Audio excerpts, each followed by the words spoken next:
ডুমুরের ফুল নাকি চোখে দেখা যায় না, কিন্তু ডুমুর তো দেখা যায়। ডুমুর কিন্তু খাওয়া ভীষণ ভালো। আমাদের একটা গাছ আছে, ওখানে কিন্তু এরকম ভালো ডুমুর হয়।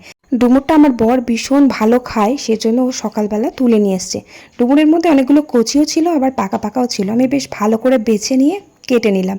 অনেক আঠা থাকে তো, সেই জন্য একটু কালো কালো হয়ে গেছে। ভালো করে ধুয়ে নিয়ে আমি প্রেশার কুকারে সেদ্ধ করতে দিয়ে দিলাম, কারণ ডুমুর সেদ্ধ হতে সত্যি অনেকটাই সময় লাগে। আর দু আঁটি পাট শাক নিয়ে এসেছে। পাট শাকের ঝোল খেতে আমাদের বাড়িতে ভীষণ পছন্দ করে, তবে এই সিজনের পাট শাকগুলো একেবারেই খসখসে টাইপের, তাই জন্য ভাজাই করলাম। ঝোলটা কিন্তু ভালো লাগে না। আমাদের জমিতে যখন হয় পাট শাকগুলো, তখন নরম হয় পাতাগুলো, তখন ঝোলটা ভালো লাগে খেতে। পাট শাকগুলো রসুন ফোড়ন আর শুকনো লঙ্কা দিয়ে ভাজা করলাম, আর একটু ডাল করলাম, মসুর ডাল। আর ডুমুরটা একেবারে নিরামিষি ঘি আর গরম মশলা দিয়ে রান্না করলাম, বেশ মাখো মাখো করে। এটা দিয়েই কিন্তু ভাত খাওয়া হয়ে যাবে। ডুমুরটা আমি আগে খেতাম না, তবে এখন খাই, ভালো লাগে বেশ।